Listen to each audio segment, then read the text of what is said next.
Vagaba yo en oscuridad hasta que vi a Jesús, mas por su amor y su verdad ya vivo en plena luz. Gozo y luz hay en mi alma hoy, gozo y luz hay, ya que salvo soy. Desde que a Jesús vi y a su lado fui, he sentido el gozo de su amor en mí. Muy buenas noches, estimado hermano, amigo. Gracias por estar con nosotros una vez más en tu programa, La Luz en mi Andar. También le agradecemos porque usted saca un momento de su tiempo para aprender más acerca de la palabra de Dios. Por otro lado, le damos gracias también a todas las personas que se han suscrito a nuestros canales y si usted no lo ha hecho, le invitamos a que se suscriba, ya sea en Facebook, en Instagram, en YouTube, y dele clic a la campanita para que así reciba notificaciones de cuando un video se sube a cualquiera de estas plataformas. Sin más que decir, vamos a iniciar nuevamente con nuestra clase del día de hoy. Pero antes vamos a hacer una oración. Poderoso un Dios que está en los cielos en todo lugar, le damos las gracias por este día. También le pedimos que usted perdone nuestros pecados para que esta oración llegue santa a su hermosa presencia. Queremos suplicar que usted nos ayude durante el transcurso de este estudio para que entendamos más acerca de tu mente, oh Dios, a través de la palabra de Dios. Bendiga a todas las personas que están estudiando en cada una de sus casas. Todo esto se lo pedimos en el poderoso nombre de Cristo Jesús. Amén. Como ya lo dijimos en la primera lección, estaremos abarcando lo que es una serie de lecciones que tienen relación con la iglesia del Nuevo Testamento. Y estas lecciones las vamos a abarcar a través de preguntas. La primera pregunta que se trató la semana pasada o la clase anterior fue ¿qué significa la palabra iglesia? Y ahora la pregunta que vamos a tratar el día de hoy también está relacionada con la iglesia, porque todas las preguntas van a estar relacionadas con la iglesia porque son preguntas acerca de la misma. Ahora, la segunda es ¿qué dijeron los profetas acerca de la iglesia? ¿Qué dijeron los profetas acerca de la iglesia? Primero que todo, ningún profeta del Antiguo Testamento mencionó alguna vez la palabra iglesia. Recuerde que la palabra iglesia la analizamos nosotros desde el punto de vista secular, que era una comunidad de personas o un tumulto, también se le podría decir una congregación, ¿verdad? Ya sea de personas, y también en mitología griega se utilizó el término para denominar o nombrar un conjunto de animales. Ahora, la palabra iglesia, desde el punto de vista etimológico, significa, ¿verdad? Según la definición que le dio Cristo, o la intención que tenía Cristo, es que significa el conjunto de personas llamados afuera. Entonces, esta palabra iglesia no fue mencionada por los profetas del Antiguo Testamento, tampoco fue mencionada por Juan el Bautista. Sin embargo, tanto los profetas como Juan el Bautista hablaron de la iglesia, que muchos de ellos, como dice el escritor en Pedro, no sabían, ¿verdad?, muchas veces de qué estaban escribiendo, pero ellos escribieron acerca de la iglesia. Muchas de las profecías de los profetas del Antiguo Testamento tenían que ver con la iglesia, igual como lo dijimos que el trabajo de Juan el Bautista. Ahora, la iglesia del Nuevo Testamento abarca los tiempos de restauración de todas las cosas. Vamos a ver qué dice Hechos capítulo 3 versículo 21, que dice de la siguiente manera: a quien el cielo debe recibir hasta el día de la restauración de todas las cosas, acerca de lo cual Dios habló por boca de sus santos profetas desde tiempos antiguos. Ahora, la pregunta que toda persona estudiosa de la Biblia se puede realizar aquí es: ¿a cuál restauración se está refiriendo Pedro en Hechos capítulo 3? Vamos a abarcar la pregunta de forma negativa o en negación. Primero que todo, no se refiere al retorno de los judíos a su tierra después de la cautividad, dado que la misma se fijó 70 años después de que comenzó la cautividad. Si usted lee Jeremías capítulo 25, versículo 11, usted se dará cuenta que el mismo Señor, o sea Dios, estableció que la cautividad tenía que ser por 70 años. Vamos a ir a Jeremías, que no lo tengo dentro de la diapositiva, capítulo 25, versículo 11. Dice así: toda esta tierra será desolación, o sea, hablando de Israel, y horror, y estas naciones servirán al rey de Babilonia 70 años. Ahora, después de esos 70 años, vino lo que fue el retorno de los israelitas a la tierra de Jerusalén. Según Esdras, capítulo 1, capítulo 2, se dio, ¿verdad? Ese retorno, se dio en el 606 aproximadamente. O sea que en el periodo que hubo del 536 al 606, hubo lo que fue el periodo de 70 años de cautividad en Babilonia.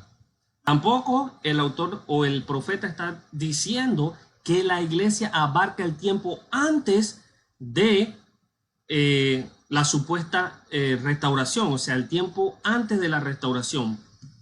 Esto es un texto que utilizan mucho los premilenialistas para decir que va a suceder una restauración y que la iglesia es como un pensamiento alterno, ya que el plan de Dios era establecer el reino terrenal, ¿verdad?, de Cristo aquí en la tierra, pero como los judíos lo rechazaron, entonces él lo que hizo fue que estableció la iglesia. O sea, para ellos el tiempo de restauración es cuando venga Cristo a establecer un reino terrenal. Entonces, como no se dio eso, entonces Dios lo que hizo fue que dejó la iglesia, ¿verdad?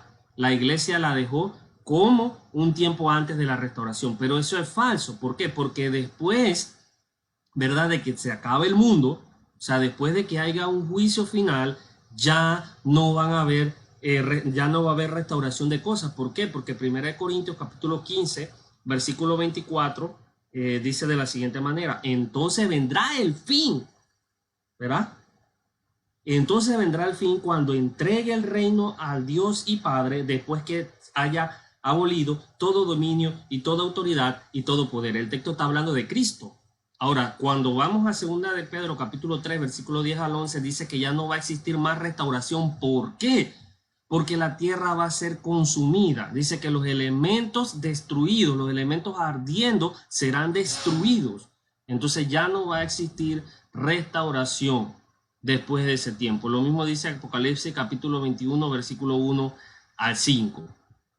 Entonces, el tiempo que la iglesia abarca es la totalidad de los tiempos de la restauración, que comienza en el año 30 después de Cristo. ¿Hasta qué periodo? Bueno, hasta el fin del mundo, o hasta cuando Cristo venga por segunda vez. Eso quiere decir que nosotros estamos en ese tiempo de restauración. Estamos en el tiempo de restauración. ¿Por qué? Porque desde que la iglesia se estableció, se está en ese tiempo hasta cuando Cristo venga por segunda vez.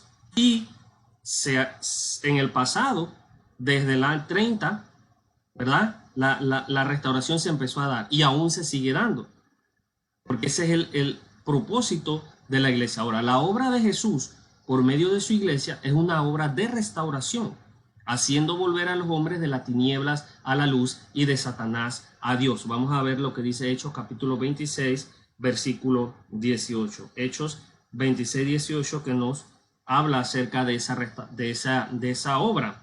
Dice: para que abra sus ojos a fin de que se vuelvan de la oscuridad a la luz y del dominio de Satanás a Dios, para que reciban por la fe en mí el perdón de pecados y herencias entre los que han sido santificados. Entonces, ese momento de restauración que menciona Pedro allí es en la era cristiana, o el periodo, en este caso, el periodo de la iglesia.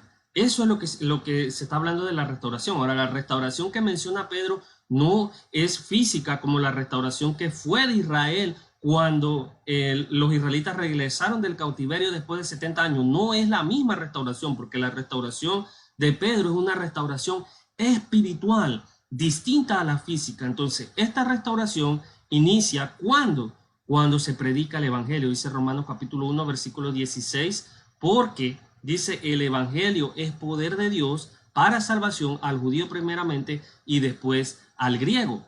y termina resultando en la colectividad de los llamados afuera, conocidos como la iglesia. Ahora, cuando usted escucha la predicación, ¿verdad?, usted inicia en el camino de esa restauración. ¿Por qué? Porque si después usted va a creer, usted se va a arrepentir, usted va a confesar y usted va a bautizarse. Si usted no se bautiza, entonces no ha restaurado su relación con Dios. Por eso es que estamos en los tiempos de esa restauración. Y asimismo todos los profetas que han hablado, desde el profeta Samuel y sus sucesores en adelante, también anunciaron estos días. Dice Hechos capítulo 3, versículo 24. Vamos a ir a Hechos capítulo 3, versículo 24 y a observar qué nos dice Pedro nuevamente en el discurso que él le está dando. Dice: y asimismo todos los profetas que han hablado desde Samuel y sus sucesores en adelante también anunciaron estos días. ¿Qué día? Los días de restauración. La frase estos días, utilizada por Pedro cuando predicó en el 30 después de Cristo, no se refiere a cuando Cristo regrese por segunda vez, pues los días dejarán de ser.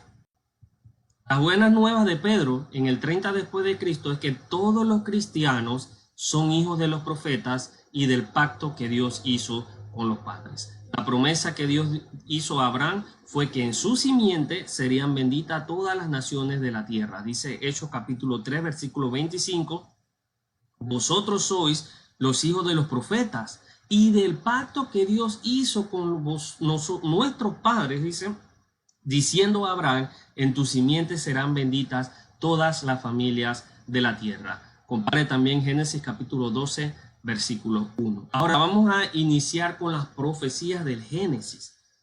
A ver, ¿qué nos dice o qué dicen los profetas acerca de la iglesia?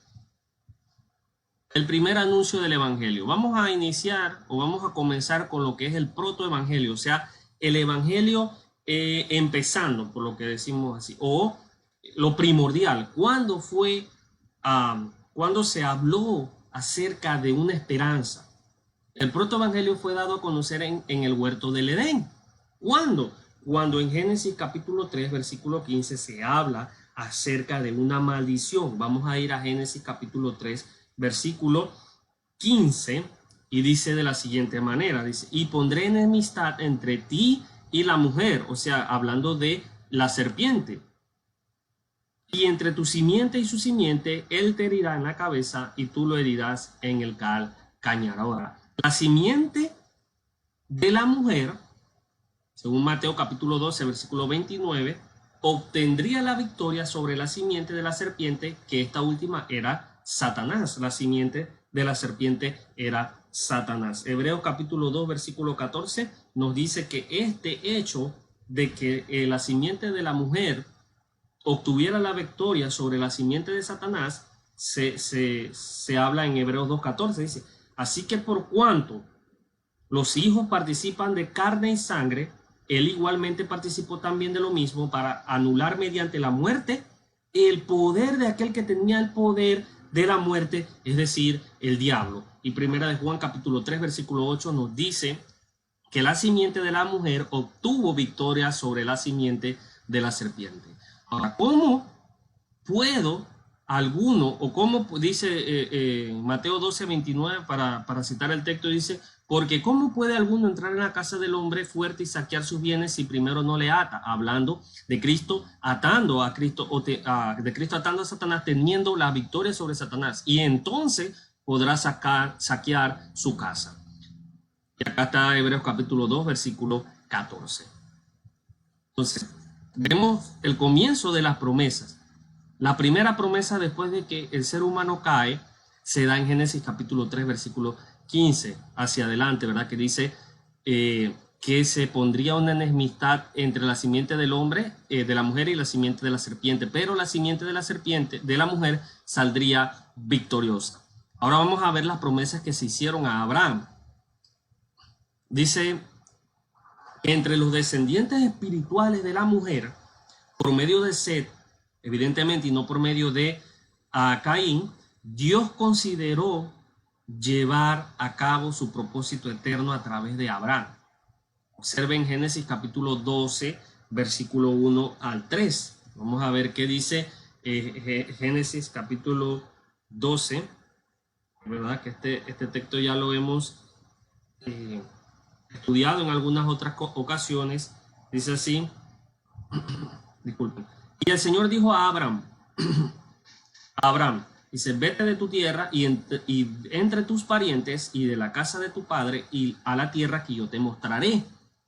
Haré de ti una gran nación y te bendeciré y engrandeceré tu nombre y serás bendición. Bendeciré a los que te bendigan y al que te maldiga, maldeciré. Y en ti serán benditas todas las naciones de la tierra. Ahora, no tenemos información en la Biblia de cómo llegó Abraham a convertirse en adorador del Dios verdadero, porque cuando vemos a Josué capítulo 24 versículo 12 dice que los que estaban del otro lado, ¿verdad?, del río, o sea, en los que estaban en Taré, que Taré era el padre de Abraham, dice que tenían otros dioses, o sea que estas personas eran idólatras, no adoraban al Dios verdadero. Observe, dice, y Josué dijo a todo el pueblo, así dice el Señor Dios de Israel, al otro lado del río habitaban, o sea, ¿de qué río? Del Éufrates. Dice, habitaban antiguamente vuestros padres, es decir, Taré, padre de Abraham y de Nacor, y servían a otros dioses. Entonces vemos que el mismísimo padre de Abraham, que era el padre de la fe, servía a otro Dios que era distinto al Dios de Israel. Sin embargo, nosotros podemos observar que Sem era el abuelo de Abraham y Sem era adorador de Dios. Vamos a ver lo que dice Génesis capítulo 9, versículo 26. Génesis 9, 26 dice de la siguiente forma, dice, dijo también, bendito sea el Señor, el Dios de Sem, y sea Canaán su siervo. Entonces vemos aquí que Sem era adorador de Dios. Por consiguiente, Sem pudo haberle transmitido esa fe o la fe hacia Dios a Abraham, que era su nieto. Entonces, Sem estuvo vivo durante los primeros 150 años de Abraham. Por consiguiente, como dijimos, pudo haber sembrado la fe en el corazón de este. Ahora, la fe de Abraham en Dios era tal que Jehová lo hizo fuente de la promesa cuya consumación se producirá en el cielo. Dice que iban a venir de oriente y de occidente y se iban a sentar en la mesa con Abraham, Jacob e Isaac. Mateo capítulo 8, versículo 11. Observe cómo se va a cumplir eso.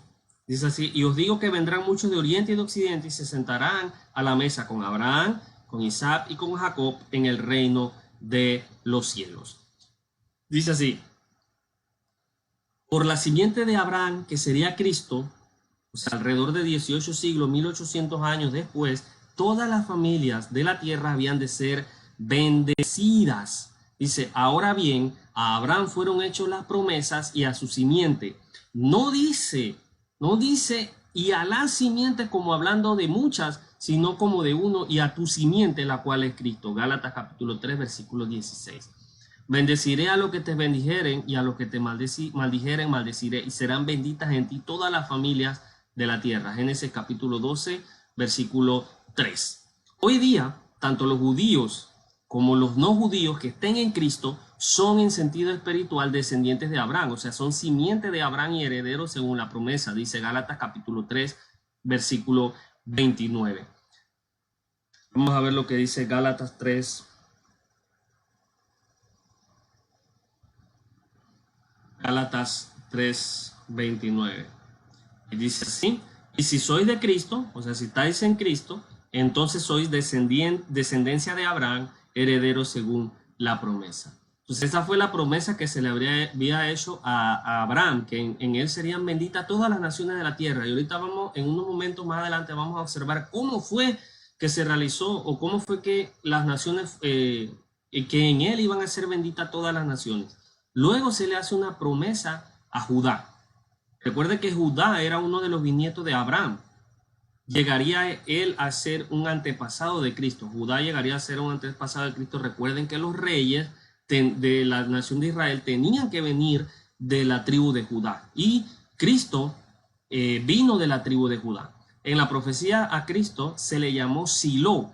se le llamó portador de paz y como rey también se le llamó a él. Dice, no será quitado el cetro de Judá ni el legislador de entre sus pies hasta que venga Silo. Eso lo que significa esa palabra es portador de paz. Y a él se congregarán los pueblos. Génesis capítulo 49, versículo 10. Ahora, los pueblos que se congregarían en él no son otros más que los pueblos llamados afuera. Mateo capítulo 16, versículo 18 al 19. Isaías también presenta unos pueblos que iban a venir al monte de Jehová. Eso es en Isaías capítulo 2. Más adelante lo vamos a ver también. Ahora, después de haber observado lo que fue las profecías que se dieron en el Génesis acerca de algo que iba a venir en el futuro, vamos a movernos a lo que nos expresó Pedro. Dice que desde Samuel se empezó a profetizar acerca de esta restauración. Desde Samuel en adelante. Vamos a ir con Samuel, evidentemente. Pedro en Hechos capítulo 3, versículo 24, citó a Samuel como uno de los profetas que anunció estos días. ¿Cuáles días? Los días de la restauración. Esos son los días de lo que se refiere la iglesia del Nuevo Testamento. Ahora, la iglesia, en 2 de Samuel, capítulo 7, versículo 16, fue catalogada como un reino y como una casa. ¿Verdad? Un reino y como una casa. La venida de esta casa era segura y su duración sería eterna. Entonces, no es de extrañar que el Nuevo Testamento utilice expresiones como casa y reino para referirse a la iglesia, ¿verdad? Cuando hablamos del reino, en Daniel dice que iba a venir un reino. El reino es la iglesia, hermano. Para que si tardo sepas cómo debes conducirte en la casa de Dios, que es la iglesia del Dios viviente, columna y baluarte de la verdad. Primera de Timoteo capítulo 3, versículo 15. Observe cómo hacemos entonces una comparación de la palabra, o más bien un paralelo de la palabra que se utiliza en Samuel acerca de casa de Dios, y acá también se utiliza como casa de Dios. ¿Cuál es la casa de Dios? La iglesia. Dice, y a ti te daré las llaves del reino. Observe, el reino de los cielos, y todo lo que atares en la tierra será atado en los cielos, y todo lo que desatares en la tierra será desatado en los cielos. Mateo 16, 19. Vamos a observar ahora lo que dice la profecía de David. David, recuerde que fue ungido por Samuel para ser el iniciador de la línea de reyes de Israel. Primera de Samuel capítulo 16, versículo 13, cuando se unge, cuando Samuel unge a David, porque el Espíritu de Dios ya se había alejado de Saúl. Entonces dice que Dios hizo a David profeta. Hechos capítulo 2, versículo 30. Dice que David también era profeta para anunciar un aspecto muy importante del pueblo de los llamados afuera. Salmo capítulo 110, versículo 3. Ahora, las naciones que no se arrepentirán o que no se arrepientan sentirán en el día del juicio la vara de hierro del Mesías. El Mesías, ¿verdad?, lo va a juzgar. Salmo capítulo 2, versículo 9, Apocalipsis capítulo 19, versículo 15. Su pueblo, o sea, la colectividad de los santos, les servirán voluntariamente. El servicio que nosotros damos es voluntario, y en el día del juicio final, en los cielos, cuando los justos sean recompensados, seguiré haciendo una adoración hacia Dios. Ahora, vamos a observar qué dice Isaías, porque también citamos a Isaías en Isaías capítulo 2. Ahora, este profeta habló de la iglesia unos 800 años antes de que se formara la congregación. Antes de 800 años antes de Cristo. Ahora, se le dijo que se refiriera a la iglesia como el monte de la casa de Jehová. Vamos a ver lo que dice Isaías capítulo 2, versículo 2, que estábamos hablando hace unos momentos de él. Isaías 2:2 dice así: y acontecerá en los postreros días que el monte de la casa del Señor será establecido como cabeza de los montes. Los montes, hermano, significan una posición de preeminencia. Eso es lo que significa el monte allí. Dice, nuevamente, nosotros vemos la importancia de los nombres utilizados por los profetas. Un monte, Isaías. Una casa, Samuel. Un reino, verá, Samuel. Más adelante vemos que Daniel también utiliza la palabra reino. Así que los nombres son importantes. Un nombre es importante, no es algo que se tiene que pasar por alto. Dice, vosotros en cambio os habéis acercado al monte de Sión y a la ciudad del Dios vivo, la Jerusalén celestial, y a miriadas de ángeles. Hebreos capítulo 12, versículo 22. Compare con el capítulo 3, versículo 6. Observe cómo se le llama a la congregación. Ahora se le llama el monte de Sión, a la ciudad del Dios vivo, la Jerusalén celestial. La iglesia, hermano, es la Jerusalén celestial. Dios profetizó, disculpen, Isaías profetizó el lugar en que se iniciaría la iglesia. Esto sería en Jerusalén. Isaías capítulo 2, versículo 3 dice, vendrán muchos pueblos y dirán, venid, subamos al monte del Señor, a la casa del Dios de Jacob, para que nos enseñe acerca de sus caminos y andemos en sus sendas. Porque de Sión saldrá la ley y de Jerusalén la palabra del Señor. Yo quiero que se grabe ese texto. Y de Jerusalén saldrá la palabra del Señor. La armonía de esta profecía es asombrosa, pues Jesús dio indicaciones específicas acerca de dónde debían los apóstoles esperar. En Lucas capítulo 24, versículo 46 al 49, dice que los apóstoles tenían que esperar en Jerusalén, porque de Jerusalén iba a salir la palabra de Dios y luego se iba a extender sobre Samaria y sobre los otros lugares, para que luego saliera a todas las demás naciones. Los pueblos de todas las naciones fueron a escuchar a los apóstoles en Hechos capítulo 2, versículo 5.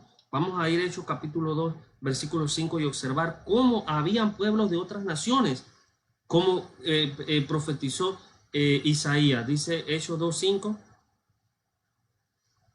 Y había allí judíos que moraban en Jerusalén, hombres piadosos procedentes de todas las naciones bajo el cielo. Estos oyeron a los apóstoles proclamar el mensaje que produce solo miembros de la iglesia. Hechos capítulo 2, versículo 36. Entonces, este resultado de esta predicación fue que alrededor de 3,000 almas se bautizaron ese día. Hechos 2:41. Compare también con 1 Corintios capítulo 12, versículo 13 y Colosenses 1:18. Las misericordias firmes de David, Isaías capítulo 53, versículo 3, se derramaron sobre estos miembros de la iglesia. Muchas bendiciones, hermanos, les pertenecen a los cristianos hoy día. Entonces, los hombres no habían oído ni habían imaginado tales bendiciones que habla Isaías 64:4 y 1 Corintios 2:9, pero estas son ahora una realidad para todos los cristianos. Vamos a ver qué dice Jeremías, porque Jeremías nos va a hablar de un pacto. Dice que iba a haber un momento en que Israel iba a hacer un nuevo pacto, no como el pacto que realizó con los padres anteriormente. Dice, el profeta también habló sobre estos días de la iglesia del Nuevo Testamento. El Espíritu le ofreció una analogía. El Israel y Judá físico renovaron un pacto dado por el Señor cuando salieron de Egipto. Cuando ellos salieron de Egipto, dice en Éxodo capítulo 20, ¿verdad? Ellos renuevan el pacto. Dice, yo haré este pacto con ustedes que salieron de la tierra de Egipto. Ese pacto fue escrito en piedra y papiro. El Israel y Judá espiritual recibirían un nuevo pacto que se escribiría en los corazones y mentes. Jeremías capítulo 31, versículo 31 al 34. Este era un pacto que iba a ser escrito no en piedra como el pacto que fue escrito anteriormente, sino sobre los corazones y las mentes de sus seguidores. La iglesia de Dios fue el resultado de ese pacto, escritos en las tablas de carne del corazón, como dice 2 Corintios capítulo 3, versículo 3. Ahora vamos a ver la profecía de Daniel, porque Daniel también ofrece una profecía. Un cautivo de la realeza fue utilizado por Dios como profeta para extender su mirada a lo largo de 600 años hasta el tiempo del establecimiento de la iglesia. Daniel profetizó el ascenso y caída de grandes imperios, de grandes reinos, centrándose en el tiempo de los reyes romanos, o sea, en el tiempo del último reino, dice, y en los días de estos reyes, hablando del último, que recuerde el sueño que tuvo Nabucodonosor de la estatua, y recordamos que los pies estaban hechos, las piernas estaban hechos de hierro y barro cocido. Estos últimos reinos, dice, iba a venir un tiempo, en el tiempo de los romanos, que el Dios de los cielos establecería un reino no hecho por manos mortales, sino que era un reino de naturaleza eterna, un reino distinto al reino que ellos conocían en ese entonces, que eran reinos físicos. Dice Daniel 2:44, en los días de estos reyes, el Dios de los cielos levantará un reino que jamás será destruido, y este reino no será entregado a otro pueblo, desmenuzará y pondrá fin a todos aquellos reinos, y él permanecerá para siempre. Pero observa lo que dice Hebreos capítulo 12, versículo 28. ¿Qué es el reino?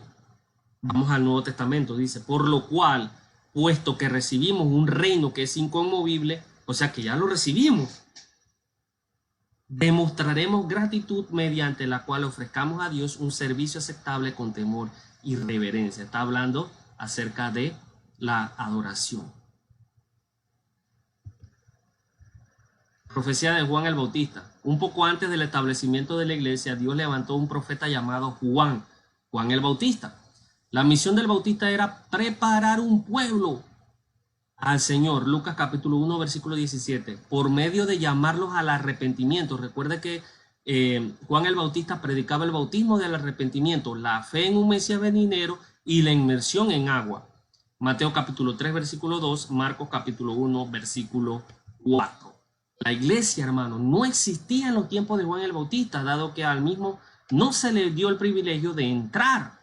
Muchas personas creían que la iglesia fue establecida durante el ministerio de Cristo, de Jesús, pero no fue así. Muchos de los bautistas creían esto, de los primeros bautistas, ya hay muy pocos que creen esto, acerca de que la iglesia fue establecida por Cristo mismo cuando caminó en la tierra, y eso no fue así. Tampoco fue establecida en los tiempos de Juan. En los tiempos de Juan no existía la iglesia. Mateo capítulo 11, versículo 11. Vamos a ir a Mateo 11, 11, para que observen que ni Juan el Bautista pudo entrar a la iglesia. Dice así: en verdad os digo que entre los nacidos de mujer no se ha levantado nadie mayor que Juan el Bautista. Sin embargo, el más pequeño en el reino de los cielos es mayor que él. ¿Por qué es mayor que él? Porque tuvo el privilegio de ver al reino de los cielos, de entrar al reino de los cielos. Este reino de los cielos que está hablando aquí es la iglesia. No siempre que se habla del reino de los cielos se habla acerca de el cielo, por así decirlo, sino que en ocasiones el texto nos está hablando acerca de la iglesia. Así como David preparó piedras labradas para su hijo Salomón para que pudiera construir el templo, porque más adelante Salomón utilizó esas piedras que trabajó su padre para construir la casa de Dios, el templo. Lo mismo hizo Juan el Bautista. Labró piedras a través de predicar, ¿verdad? El evangelio, no, disculpe, predicar y preparar el camino delante del Mesías, porque eso fue lo que hizo Juan el Bautista. Vos que clama en el desierto, dice, preparad las sendas, preparad y enderezad las sendas. Eso fue lo que hizo Juan el Bautista con Cristo. El cumplimiento del tiempo, vamos a ir ya terminando. El cumplimiento del tiempo, la ley y los profetas estuvieron en vigor hasta Juan. Mateo capítulo 11, versículo 13, porque todos los profetas, y así, y la ley profetizaron hasta Juan. Todos los profetas y la ley fue hasta Juan. Después de esto vino la culminación del propósito de Dios. La fundación del reino de Dios, su casa, su monte, su pueblo, su iglesia. Ese fue la culminación del propósito de Dios. Fue el establecimiento de la iglesia. Ahora dice, Cristo le dio una promesa a sus apóstoles. Recuerda lo que le dije de Lucas 24. Y le dijo, así está escrito que el Cristo padeciera y resucitara de entre los muertos al tercer día, y que en su nombre se predicara el arrepentimiento para el perdón de los pecados a todas las naciones, comenzando desde Jerusalén. Vosotros sois testigos de estas cosas. Y aquí yo enviaré sobre vosotros la promesa de mi Padre, pero vosotros permaneced en la ciudad hasta que seáis investidos con poder de lo alto. La iglesia iba a venir cuando el poder viniera. Ahora vamos a ver cuándo vino ese poder. Dice, entonces los que estaban reunidos le preguntaban diciendo, Señor, ¿restaurarás en este tiempo el reino de Israel? Todavía los apóstoles estaban pensando que Cristo iba a restaurar el reino de Israel. Y les dijo, no os corresponde a vosotros saber los tiempos ni las épocas que el Padre ha fijado con su propia autoridad. Pero recibiréis poder cuando el Espíritu de Santo venga sobre nosotros. Entonces, la iglesia iba a venir cuando viniera el poder, y el poder iba a venir cuando viniera el Espíritu Santo sobre los apóstoles. Y me seréis testigos en Jerusalén, en toda Judea y Samaria y hasta los confines de la tierra. Hechos capítulo 1, versículo 6 al 8. Ahora vamos a ver cuándo fue que vino el Espíritu Santo, porque la iglesia iba a venir cuando el poder viniera, el poder iba a venir cuando el Espíritu Santo viniera. Por transitividad, entonces la iglesia iba a venir cuando el poder del Espíritu Santo descendiera sobre los apóstoles. Cuando llegó el día de Pentecostés, estaban todos juntos en un mismo lugar. De repente vino del cielo un ruido como el de una ráfaga de viento impetuoso que llenó toda la casa donde estaba sentado. Si esto no es una manifestación de poder, yo no sé qué es, amigo. Dice que estaban todos juntos en el mismo lugar y de repente vino un viento, un ruido, una ráfaga impetuosa, como un huracán, y llenó toda la casa donde estaban sentados, dice, y se les aparecieron lenguas como de fuego, que repartiéndose se posaron sobre cada uno de ellos. Y todos fueron llenos del Espíritu Santo, los apóstoles, y comenzaron a hablar en otras lenguas según el Espíritu les daba la habilidad para expresarse. Hechos capítulo 2, versículo 1 al 4.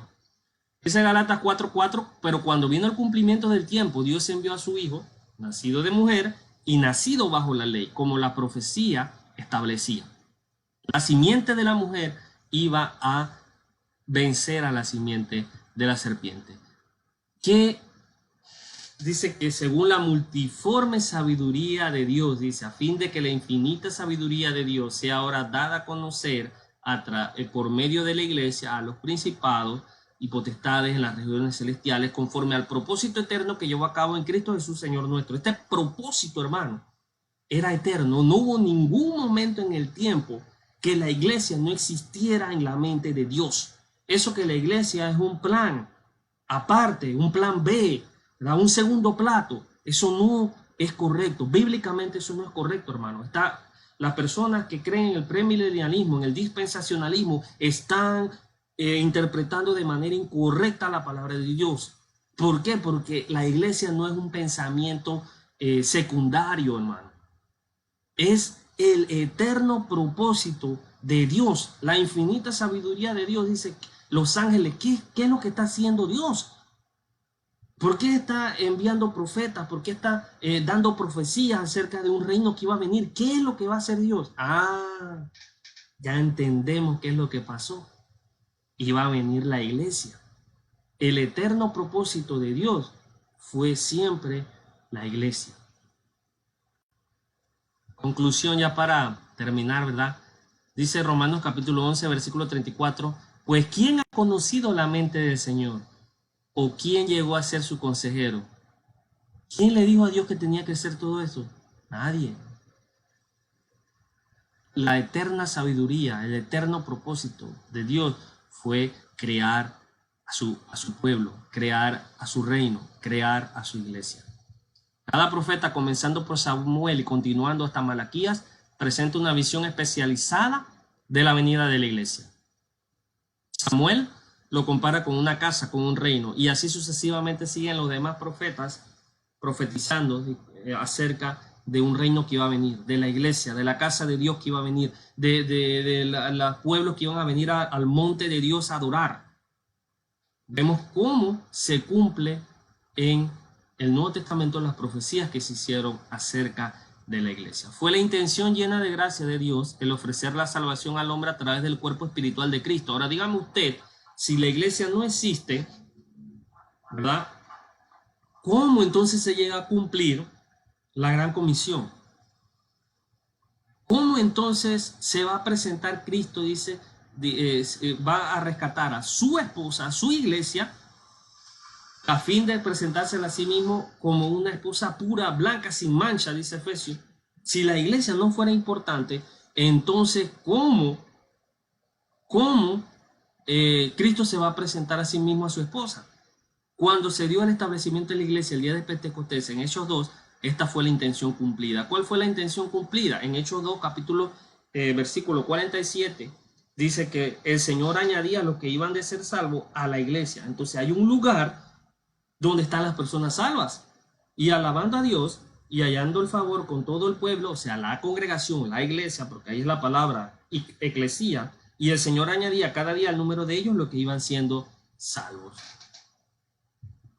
Como el cumplimiento del propósito eterno de Dios, que es la iglesia, se ve como el diseño o el plan de Dios para la salvación del mundo.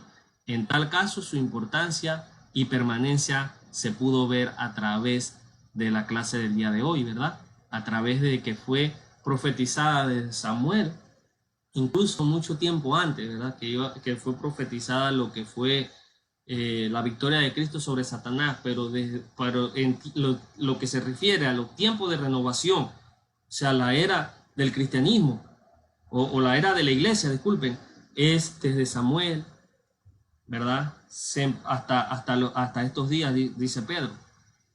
Entonces, hermano, gracias por prestarnos atención el día de hoy acerca de qué dijeron los profetas acerca de la iglesia del Nuevo Testamento, y le invitamos a que nos acompañe todos los lunes a las 7 de la noche y los martes también a las 7 de la noche, hermano.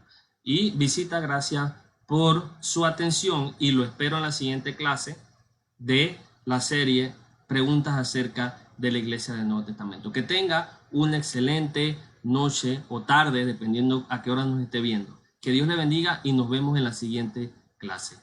Vagaba yo en oscuridad hasta que vi a Jesús, mas por su amor y su verdad ya vivo en plena luz. Gozo y luz hay en mi alma hoy, gozo y luz hay, ya que salvo soy.